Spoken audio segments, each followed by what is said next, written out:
सभी को नमस्कार। मैं हेमंत सर फिर से आप सबका अपने इस ऑनलाइन प्लेटफॉर्म यानी पढ़ा ऐप पे स्वागत करता हूं। दोस्तों, पिछले कुछ वीडियो में हम लोग एंशिएंट हिस्ट्री वाले पार्ट को क्या किए थे, शुरू किए थे, जिसमें सबसे पहले हम लोगों ने क्या किया था, पृथ्वी पर मानव की उत्पत्ति के बारे में पढ़े थे, उनके विभिन्न जातियों के बारे में पढ़े थे, यानी जीवाश्म के आधार पर जो मानव प्रजातियां हैं उनको कितने भागों में बांटा गया है उस पर हम लोग चर्चा किए थे।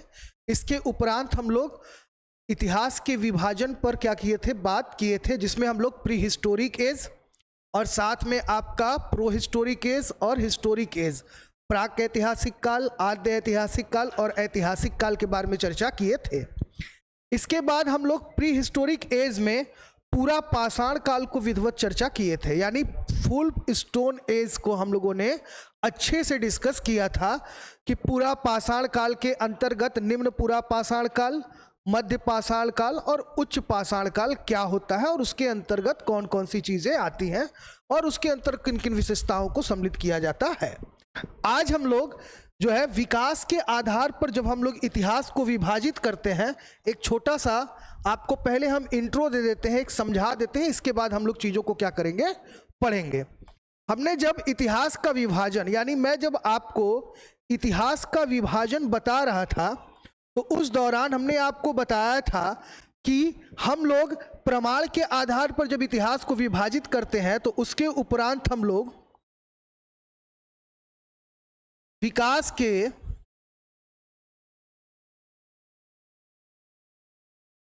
आधार पर क्या करते हैं, हम लोग इतिहास को विभाजित करते हैं।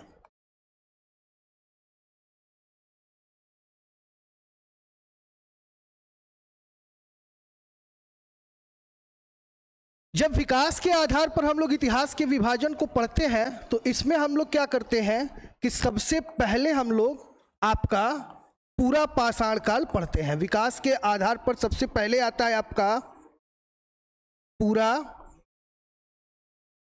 पाषाण काल।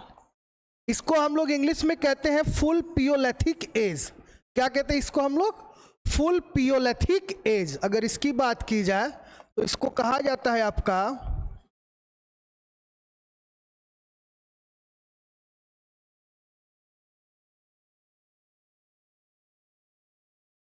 इसको फुल पियोलिथिक एज कहते हैं हम लोग।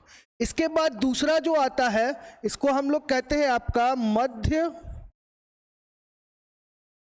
पाषाण काल, जिसको हम लोग इंग्लिश में कहते हैं मेसोलिथिक एज। क्या कहते हैं? मेसोलिथिक एज कहते हैं। इसके बाद आपका आता है नौ पाषाण काल। नौ पाषाण काल जिसको इंग्लिश में हम लोग क्या कहते हैं, नियोलिथिक एज कहते हैं। इस वाले पार्ट पे हम लोग वीडियो बना चुके हैं। जो लोग आज के वीडियो में नया हो वो आपका फुल पियोलिथिक एज को देख सकते हैं।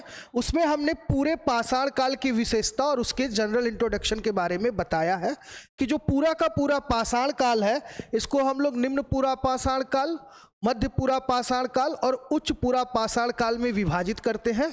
और अलग अलग प्रकार के औजार उस काल में कैसे थे वो सारा चीज़ हम लोग क्या किए हैं, चर्चा किए हैं। आज हम लोग को, जैसे कि हमने आपको बताया कि जब विकास के आधार पर यहाँ पे जब हम लोग पूरा पाषाण काल पढ़ते हैं तो यहाँ देखते हैं कि पृथ्वी पर जब जनजातियाँ आपके जो आदि मानव थे वो क्या करते थे, आपके अनगढ़ पत्थरों का, एक तरीके से अनगढ़ पत्थरों का क्या करते थे, वो उपयोग करते थे। तो ये अनगढ़ पत्थरों का उपयोग करते थे। जब मध्य पाषाण काल में जाते हैं तो इनके जो उपकरण थे, इनके उपकरण जो थे इसके अपेक्षा क्या हो गए, छोटे हो गए। और यहां से क्या होता है, कुछ ग्रामीण वस्तियों का भी प्रमाण मिलता है। किसका? ग्रामीण वस्ती। ग्रामीण वस्तियों का भी यहां से क्या मिलना है, उपकरण आपका प्रमाण मिलना स्टार्ट हो जाता है। जब नौ पाषाण काल में आते हैं तो नौ पाषाण काल में हम लोग देखते हैं क्या कि यहां से आपका ग्रामीण जीवन क्या होता है, आरंभ हो जाता है। यहां से लोग कृषि भी क्या करते हैं, आरंभ कर देते हैं। साथ ही आपका पहिए का भी आविष्कार नवपाषाण काल से क्या हो जाता है, आरंभ हो जाता है। ठीक, तो ये हम लोग आपका पूरा पियोलिथिक एज, यानी जब हम लोग डेवलपमेंट के अकॉर्डिंग हिस्ट्री को डिवाइड करते हैं तो यहाँ पे हम लोग इन चीज़ों को 3 पार्ट्स में क्या करते हैं, पढ़ते हैं। अब चूंकि हमें आज पढ़ना है क्या, मध्य पाषाण काल। पिछले वीडियो में हम लोग पूरा पाषाण काल को अच्छे से चर्चा कर लिए थे। हम लोग आज चर्चा करेंगे आपका मध्य पाषाण काल। ठीक, तो मध्य पाषाण काल की अगर हम बात करें तो इसे कहा जाता है आपका इतिहास में, इंग्लिश में कहा जाता है इसको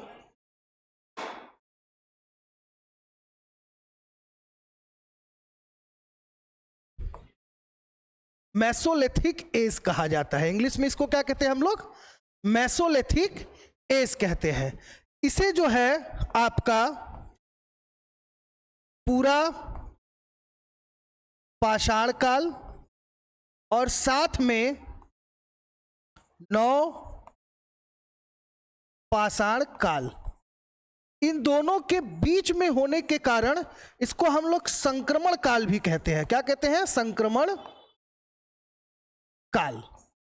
ठीक, इसको इतिहास में क्या कहा जाता है, संक्रमण काल के नाम से भी जाना जाता है। किसको, आपके मध्य पाषाण काल को। अगर इस काल की बात करें तो इस काल की अगर बात करें तो यहां का जो सबसे महत्वपूर्ण स्थल है वो है आपका मध्य प्रदेश का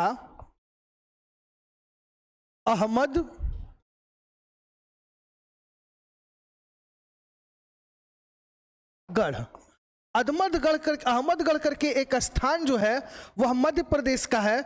और यहां से आपके मध्य पाषाणिक उपकरण, अगर हम मध्य पाषाणिक उपकरण की बात करें तो यहां से सबसे अधिक मात्रा में हमको क्या मिलता है, मध्यकालीन पाषाण के उपकरण मिलते हैं। साथ ही अब आगे चलते हैं और आगे इसकी कुछ विशेषता के बारे में बताते हैं। मध्य पाषाण काल की बात करें तो यहाँ की जो सबसे अलग विशेषता थी वो क्या था, उपकरण। देखिए, हम पूरा पाषाण काल का से नौ पाषाण काल तक पहुंचे तो वहां तक हम लोग पूरे टाइम को स्टोन एज के अंतर्गत ही रखते हैं। वो पूरा पार्ट्स आपका जो होता है बेटा वो स्टोन एज का ही होता है।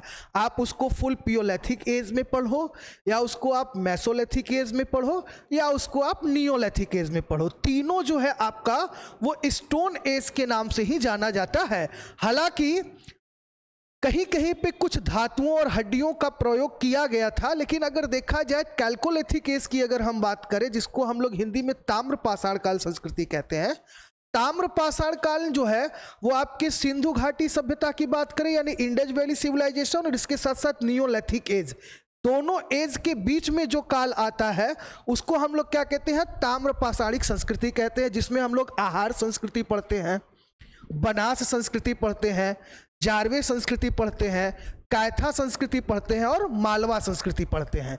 ये पूरी जो संस्कृति है ये कैल्कोलिथिक एज यानी ताम्र पाषाण काल के अंतर्गत आता है। मध्य पाषाण काल की अगर हम बात करें तो जो मध्य पाषाण काल है आपका मध्य पाषाण काल जो है आपका, यह भी जो है आपका पाषाण काल के अंतर्गत ही आता है। इसे आप मध्य पाषाण काल कहिए, कहीं कहीं इसको इतिहास में महापाषाण काल भी कहा गया है। क्या कहा गया है, महापाषाण काल। इसे कहीं कहीं महापाषाण काल के नाम से भी जाना जाता है।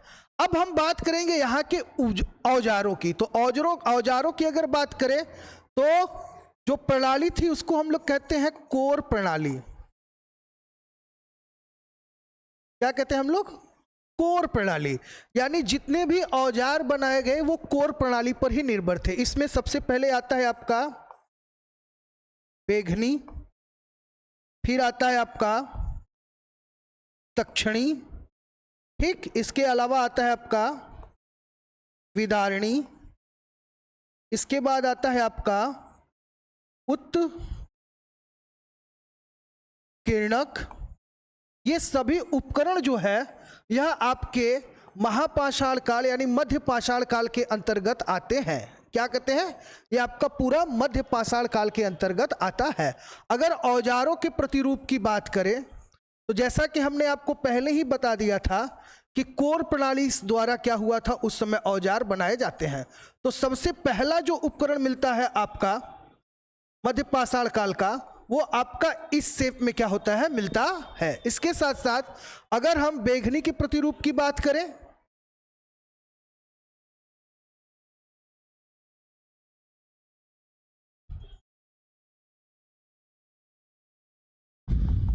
तो इस तरीके के उपकरण जो है पत्थर के प्राप्त हुए हैं।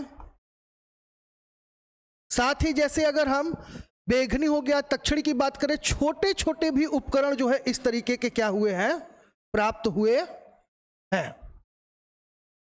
ये सभी उपकरण जो है आपके मध्य पाषाण काल के हैं। कहीं कहीं क्लीवर और वेदानी जैसे, जैसे पेबुल की हम जब चॉपर एंड चॉपिंग की बात कर रहे थे तो उस समय हमने आपको इस तरीके के उपकरण को जो है बनाकर दिखाया था।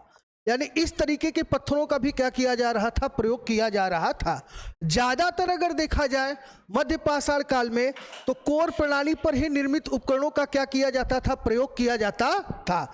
ज्यादातर आप देखेंगे तो इस प्रकार के उपकरण का ही क्या किया गया है, सबसे ज्यादा प्रयोग किया गया है। ये वाला जो आपका पूरा पार्ट है, इस तरह के उपकरण सबसे अधिक बनाए जाते थे और इसको सबसे अधिक क्या किया जाता था, प्रयोग में लाया जाता था।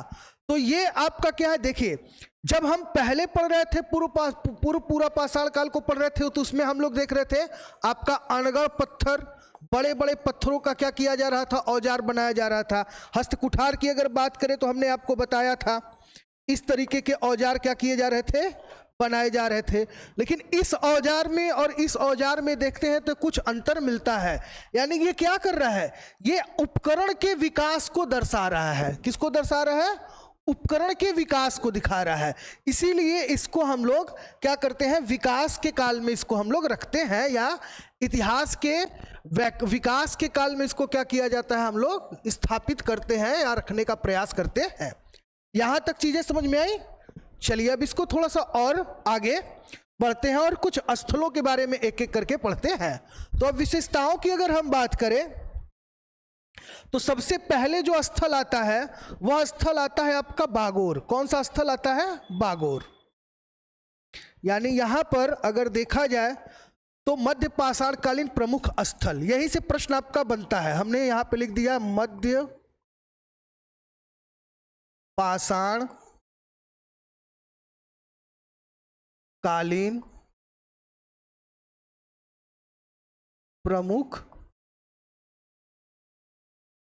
स्थल। अब मध्य पाषाण कालीन प्रमुख स्थल की अगर हम बात करें तो सबसे पहले हमने बात किया किसका?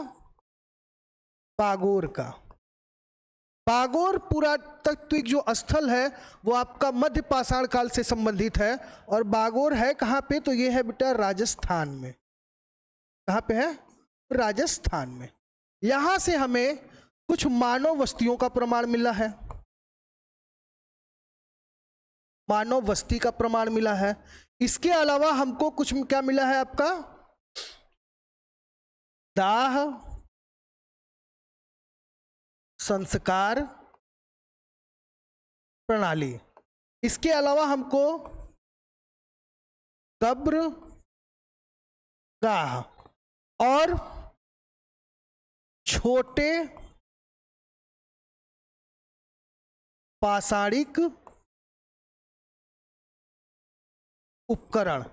यानी अगर हम राजस्थान में बागोर की बात करें तो यहां से हम आपको बता रहे थे कि बागोर से क्या हुआ है, ये राजस्थान में पड़ता है और यहां से हमें मानव बस्ती का प्रमाण मिलता है, दाह संस्कार का प्रमाण मिलता है, इसके साथ साथ छोटे पाषाणिक उपकरण मिलते हैं और साथ ही कब्रगाह का भी क्या मिलता है? प्रमाण मिलता है।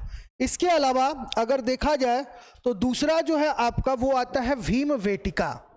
तो ये आपको समझ में आ गया। ये हम लोग पहले स्थल के बारे में बात किए हैं। कहाँ? ये राजस्थान जो आपका बागोर नामक स्थल है। यहाँ से मानव बस्ती, कब्रगाह, छोटे पाषाणिक उपकरण, दाह संस्कार प्रणाली, इतने साक्ष्यों का प्रमाण हमको यहाँ से मिला है। अब आगे चलते हैं और आगे वाले स्थल को हम लोग पढ़ते हैं। तो अगले स्थल की अगर हम बात करें तो इसमें जो है आता है आपका भीमबेटका। अब भीमबेटका जो है आपका ये सबसे ज्यादा किस लिए फेमस है, तो यह शैल चित्रों के लिए फेमस है। किसके लिए? शैल चित्रों के लिए। तो दूसरा स्थल जो आता है आपका वो है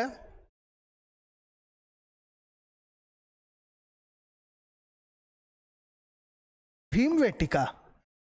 यह आपका मध्य प्रदेश में है और कहां पे है, तो सतना के आसपास है।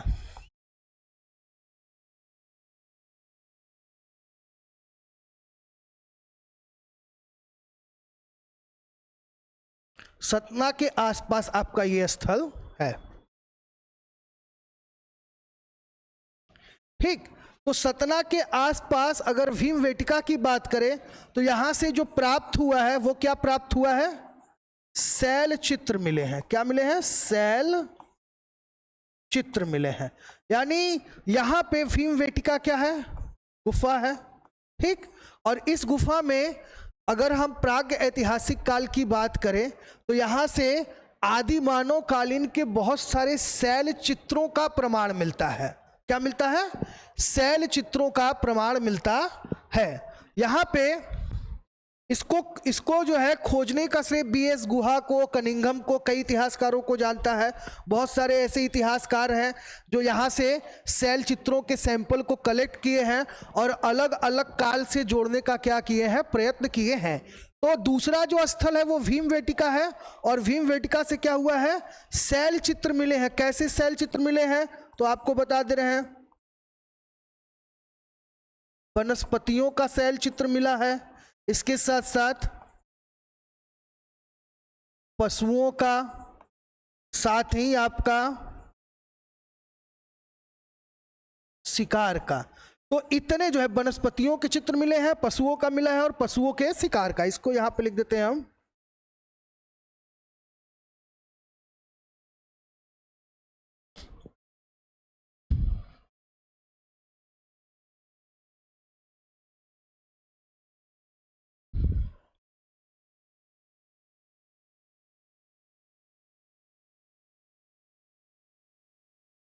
पशुओं के शिकार का भी प्रमाण मिलता है। ठीक, तो ये सब चित्र यहां से मिले हैं आपका। यहां से मध्य प्रदेश में शैल चित्र का, वनस्पतियों का चित्र मिला है, पशुओं का मिला है और साथ ही पशुओं के शिकार के बहुत सारे चित्र यहां से मिले हैं। दो स्थलों की बात हो गई, एक बागोर, इससे पहले हम लोग बागोर नामक स्थल की बात किए थे। दूसरा स्थल हो गया हमारा भीमबेटका। अगर हम तीसरे स्थल की बात करें तो तीसरा स्थल जो है वो आता है आपका भूमध्य सागरीय। यानी अगर स्पेन की हम बात करें विश्व वैश्विक परिवेश पे, तो जो आपका भूमध्य सागरीय प्रदेश है, यहां से भी हमें मध्य पाषाण कालीन व्यक्तियों के कुछ जो है प्रमाण मिलते हैं। तो अगला है आपका कहां पे,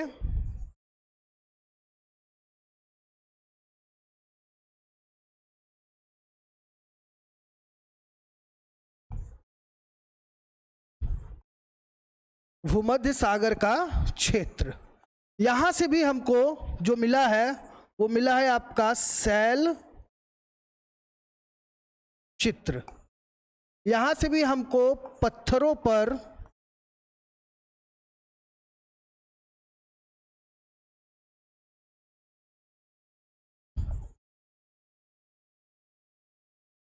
क्या मिला है, चित्रावली मिला है। चित्रावलियों में क्या है, ज्यादातर जो आकृतियां मिली है वो मिली है आपका पशुओं का। तो पशुओं का चित्र जो है वो सर्वाधिक मात्रा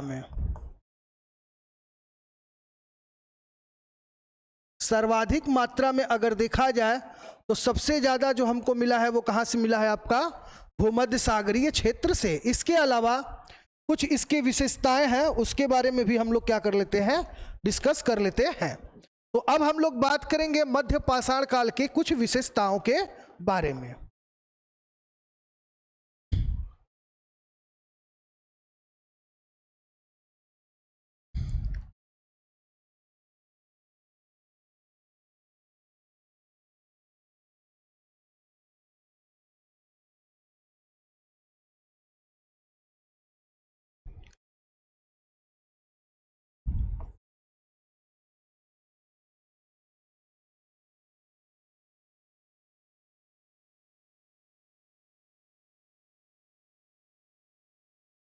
प्रमुख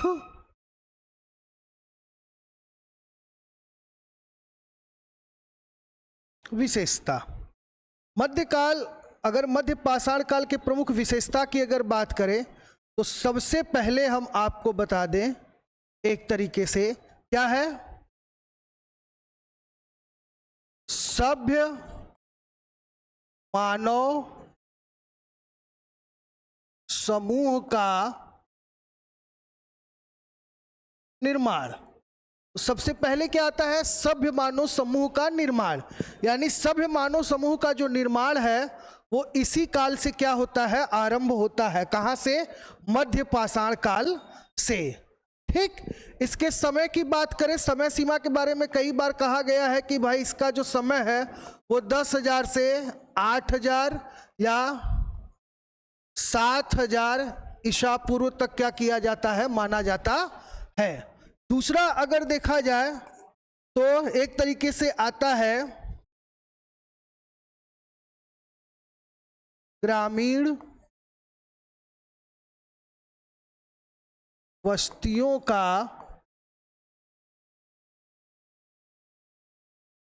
निर्माण। इसके अलावा जो है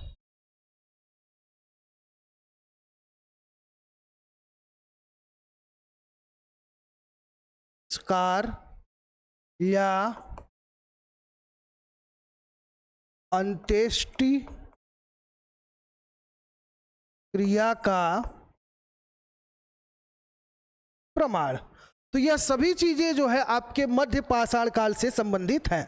मध्य पाषाण काल के बारे में सबसे पहला फैक्ट जान लीजिए, ये पूरा पाषाण काल और नव पाषाण काल दोनों के बीच का काल है, इसलिए इसको इतिहास में संक्रमण काल के नाम से भी क्या किया जाता है, जाना जाता है। इंग्लिश में इसको मेसोलिथिक एज कहते हैं। साथ ही अगर उपकरण की बात करें तो ज़्यादातर उपकरण पत्थर के बनाए गए, पत्थर के साथ कहीं कहीं हड्डियों के भी प्रमाण मिलते हैं। और साथ में क्या किया गया है, ज़्यादातर उपकरण जो है वो कोर प्रणाली पर ही निर्भर थे, जिसमें बेगनी से संबंधित चाकू, छुरा, तीर, इस तरीके के उपकरण सबसे अधिक बनाए गए। स्थलों की बात करें तो हमने स्थलों में आपको क्या बताया, बागोर राजस्थान बताया, इसके साथ साथ भीमवेटिका बताया, और भूमध्य सागरीय क्षेत्र जो हो आपका स्पेन वाला एरिया अंतर्राष्ट्रीय परिदृश्य पर वो वाला क्षेत्र बताया। विशेषताओं की अगर बात करें तो हमने कहा एक तरीके से स्थायी मानव व्यक्तियों का जो सबसे पहला प्रमाण मिलता है। हालांकि इतिहासकार नव पाषाण काल से स्थायी मानव बस्तियों का प्रमाण मानते हैं, या ग्रामीण बस्तियों का निर्माण, छोटे छोटे गांव का निर्माण हुआ तो नव पाषाण काल से हुआ। कृषि का भी अगर विकास हुआ तो कहां से हुआ, नव पाषाण काल का हुआ। नव पाषाण कालीन मानव को हमने कहा कि नहीं, उसको होमो सेपियंस कहते हैं, लेकिन होमो सेपियंस का प्रमाण हमको उच्च पूरा पाषाण काल से ही मिलना आरंभ हो जाता है। तो पूरा स्टोन एज हम आपका पहले कवर करेंगे, जैसे कि हमने स्टार्टिंग से क्या किया है, पृथ्वी पर मानव की उत्पत्ति, इसके साथ हम लोग क्या किए हैं डिस्कस, पूरा पाषाण काल। पूरा पाषाण काल के अंतर्गत निम्न पूरा पाषाण काल, मध्य पूरा पाषाण काल और उच्च पूरा पाषाण काल, इस पे चर्चा किए हम लोग। आज हम लोग मध्य पूरा पाषाण काल पे चर्चा किए, फिर हम आपको नव पाषाण काल के बारे में बताएंगे और इस तरीके से हमारा स्टोन एज क्लियर हो जाएगा। इसके बाद हम लोग ताम्र पाषाण काल के बारे में थोड़ा सा डिस्कशन करेंगे। ताम्र पाषाण काल के बाद हम लोग तब सिंधु घाटी सभ्यता यानी कांस्य युगीन सभ्यता में आएंगे। हालांकि वनडे एग्जाम की अगर बात करें, जैसे अगर आप एसएससी का प्रिपरेशन कर रहे हैं, यूपीपी का प्रिपरेशन कर रहे हैं, आरपीएफ अगर दे रहे हैं, अगर उसमें कुछ जीके का पार्ट आता है, कहने का अभिप्राय ये है कि अगर वनडे एग्जाम का प्रिपरेशन आप कर रहे हैं, खास तौर से आयोग की परीक्षाओं की अगर आप तैयारी कर रहे हैं किसी भी राज्य का, तो वहां पे जो परीक्षा में आपका प्रश्न पूछा जाता है वह आरंभ होता है आपका सिंधु घाटी की सभ्यता से। लेकिन सिंधु घाटी सभ्यता एक नगरीय सभ्यता के रूप में प्रकाश में आती है, तो हम भाई डायरेक्ट नगर ही में ही तो कन्वर्ट हुए नहीं थे, नगरों से पहले का भी कुछ इतिहास था। तो नगरों के पहले का इतिहास पहले मैं आपको एक बेस की तरह समझा दे रहा हूं, ताकि जब आप सिंधु घाटी की सभ्यता, आगे वैदिक सभ्यता और धार्मिक आंदोलन और इसके साथ उत्तर भारत के राजनीतिक इतिहास को पढ़ें तो आपको इन सारी चीज़ों को समझने में बहुत ज़्यादा दिक्कत ना हो। खास तौर से जो बच्चे इतिहास से पीजीटी और टीजीटी की तैयारी कर रहे हैं, अगर आप नेट दे रहे हो हिस्ट्री से, और इसके साथ अगर आप यूपीएससी का प्रिपरेशन कर रहे हो और आपका ऑप्शनल सब्जेक्ट हिस्ट्री है तो स्टोन एज वाला पार्ट आपके लिए बहुत ही ज़्यादा इंपॉर्टेंट है। आप सब भी ये चीज़ जानते हैं। और सर्वाधिक प्रश्न आपका स्टोन एज से ही पूछा जाता है, क्योंकि स्टोन एज वाला जो एरिया होता है वो टफ होता है। तो एक बार जितने भी यूट्यूब पर आपका प्लेलिस्ट में जाइए, इतिहास के नाम से जो भी प्लेलिस्ट है आप उसको ओपन करिए, एंशिएंट हिस्ट्री का पार्ट उसमें देखिए, स्टोन एज पूरा का पूरा वहाँ पे हम कंप्लीट कर कर छोड़ेंगे, आप उसको देखिए। चैनल के साथ हमारे बने रहिए, लाइक करिए, इसको सब्सक्राइब करिए। रही बात पीडीएफ की, तो वीडियो के नीचे डिस्क्रिप्शन वाले में जाएंगे आप, तो डिस्क्रिप्शन में आपका टेलीग्राम का लिंक रहता है, वहाँ से आप टेलीग्राम चैनल ज्वाइन कर लीजिए, आपको वहाँ से पीडीएफ मिल जाएंगे। इसके साथ ही अगर आप चाहें तो गूगल प्ले स्टोर से आप पढ़ा ऐप सर्च करके उसको आप डाउनलोड कर लीजिए, इंस्टॉल कर लीजिए, लॉगिन कर लीजिए। प्रोफाइल में आप जाएंगे तो मटेरियल, फ्री मटेरियल वाले में आपका टेस्ट वाला भी पार्ट पड़ा हुआ है, ठीक। साथ ही आपको उसमें बहुत जल्दी कोर्स मटेरियल भी आपको फ्री में प्रोवाइड किया जाएगा।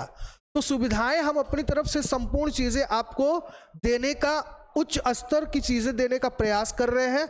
आप हमारे चैनल के साथ बने रहें। तब तक के लिए आप सबको ढेरों आशीर्वाद। आप स्वस्थ रहें और मस्त रहें। जय हिंद, जय भारत।